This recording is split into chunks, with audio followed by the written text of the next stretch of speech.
बिस्मिल्लाहिर्रहमानिर्रहीम। Fatty acid synthesis के सिलसिले का हमारा दूसरा लेक्चर। फर्स्ट लेक्चर में हमने डिस्कस किया था कि कैसे क्रेब्स साइकिल के दौरान में बनने वाला सिट्रेट जो है वो साइटोप्लाज्म में मूव होता है और साइटोप्लाज्म में मूव होने के बाद वो ब्रेक डाउन होता है ऑक्सैलो एसीटेट में और एसिटाइल कोए में। एसिटाइल कोए जैसा कि हम जानते हैं वो माइटोकॉन्ड्रियन में सिर्फ प्रोड्यूस होते हैं।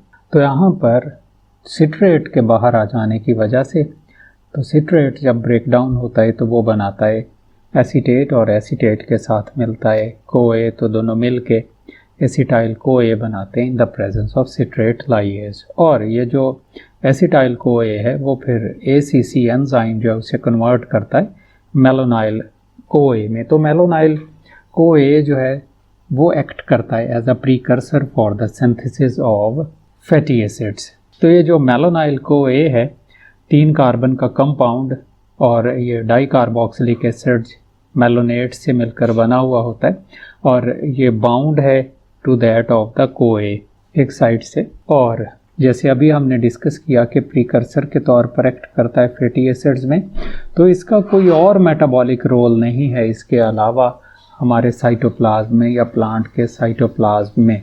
तो साइटोप्लाज्म में एक enzyme that is known as FAS।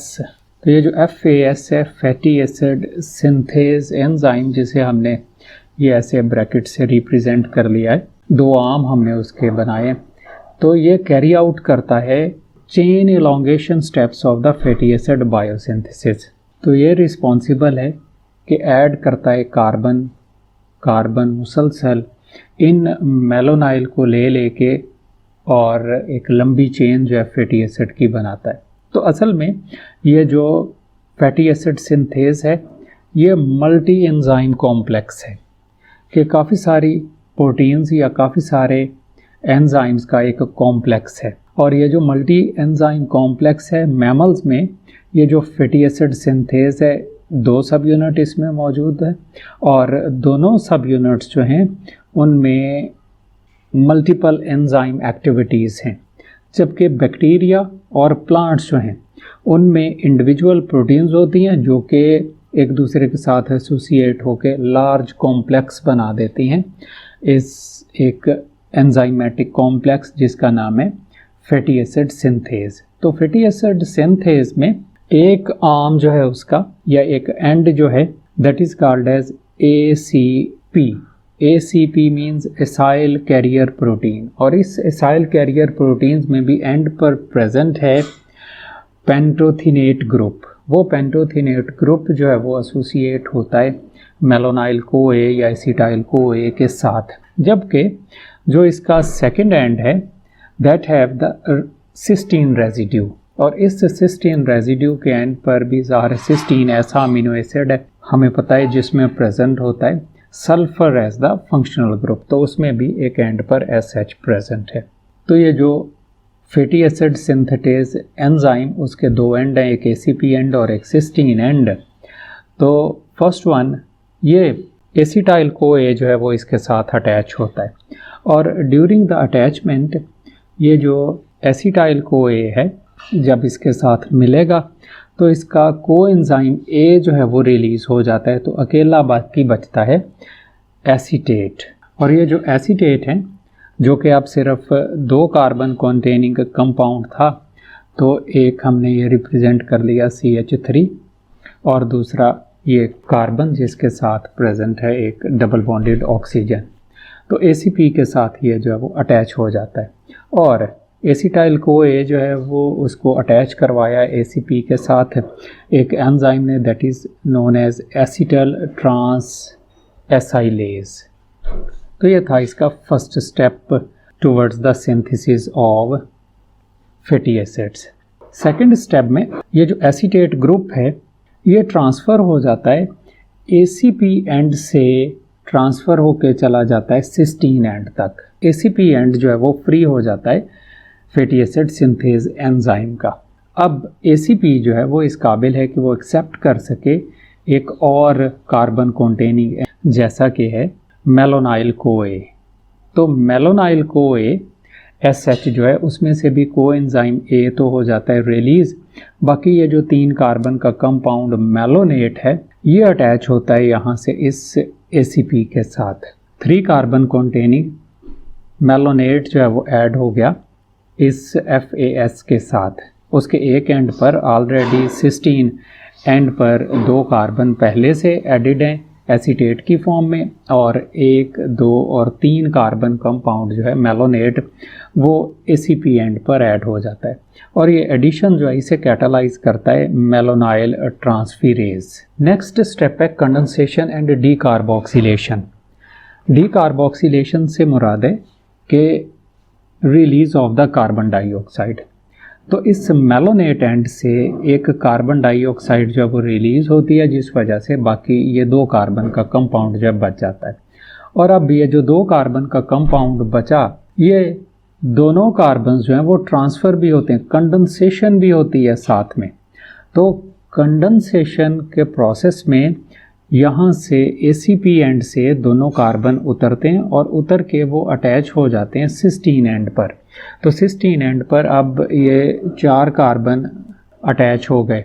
एक चूँकि जो मेलोनेट है उसमें टोटल तो 3 कार्बन प्रेजेंट थे, तो एक जो है वो रिलीज़ हो गया in the form of carbon dioxide, बाकी 2 जो हैं वो अटैच हो जाते हैं सिस्टीन एंड पर। तो टोटल अब सिस्टीन एंड पर 4 कार्बन जो हैं वो अटैच हो गए, और इस प्रोसेस को कैटालाइज करता है enzyme that is called as malonyl ACP condensing enzyme. In the next step reduction takes place. इस रिडक्शन के प्रोसेस में यूज़ होते हैं NADPH जो खुद कन्वर्ट होते हैं NADP में, और इलेक्ट्रॉन और हाइड्रोजन जो हैं वो यहाँ पर ऐड हो जाते हैं इन कीटो ग्रुप पर। पहले जो इस कंडीशन में ऑक्सीजन जो है वो कार्बन के साथ अटैच था, अब जब हम इस कार्बन को देखें तो यहाँ पर एक हाइड्रोजन इस कार्बन में ऐड हो गया और एक और हाइड्रोजन ऐड हो गया इस ऑक्सीजन के साथ। तो एक कीटोनिक ग्रुप जो है वो ट्रांसफॉर्म हो गया अल्कोहलिक ग्रुप में। तो रिडक्शन हो गई, और इस रिडक्शन को कैटालाइज करता है beta keto acyl reductase. Next step में डिहाइड्रेशन होती है। Dehydration means removal of the water.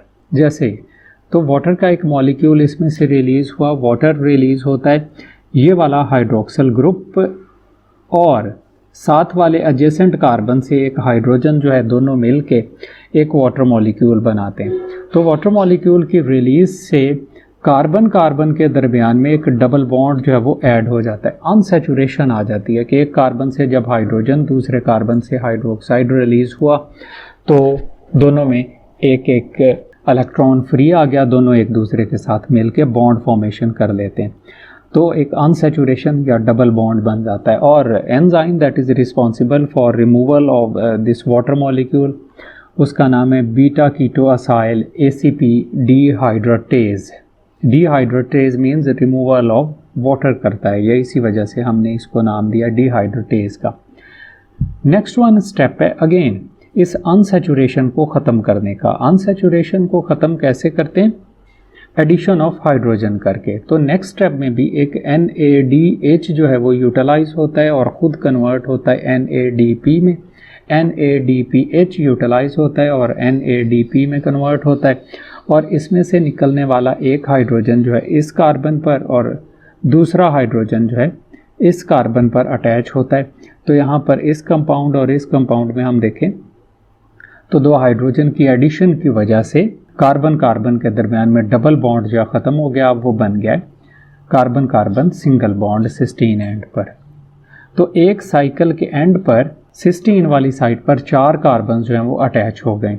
अब ये ACP एंड जो है इस फैटी एसिड सिंथेस का वो फिर फ्री है, और ये फ्री एंड जो है अगेन यहाँ पर एक्सेप्ट करता है एक और मेलोनाइल का मॉलिक्यूल, फिर उसकी डीकार्बोक्सिलेशन कंडेंसेशन होती है, उस डीकार्बोक्सिलेशन और कंडेंसेशन के बाद इसमें रिडक्शन, डिहाइड्रेशन और फिर एक दफ़ा रिडक्शन, जिसके नतीजे में यहाँ पर जैसे अभी तो हमें 4 कार्बन नज़र आ रहे हैं, एक और साइकिल चलेगा तो 6 कार्बन हो जाएंगे, और उसी वक्त तक काम चलता ही रहता है जब तक फॉर्मेशन नहीं हो जाती पैमिटॉयल ACP की। पैमिटॉयल ACP जो है जिसमें 16 कार्बन प्रेजेंट होते हैं, तब फिर थायोएस्ट्रेज एंजाइम जो है वो रिलीज़ करवा देता है इस 16 कार्बन फैटी एसिड पामीटेट को FAS से, फैटी एसिड सिंथेटेज से। तो एक 16 कार्बन कंपाउंड जो है या 16 कार्बन का एक फैटी एसिड जो है वो सिंथेसाइज हो जाता है इस कॉन्टिन्यूस साइक्लिक प्रोसेस के नतीजे में। तो ये था हमारा फैटी एसिड सिंथेसिस और किस तरह से फैटी एसिड्स में वो फॉर्म होते हैं प्लांट्स में या एनिमल्स में कार्बोहाइड्रेट से, specially from citric acid. Next हम डिस्कस करेंगे बीटा ऑक्सीडेशन या डिग्रेडेशन ऑफ फैटी एसिड।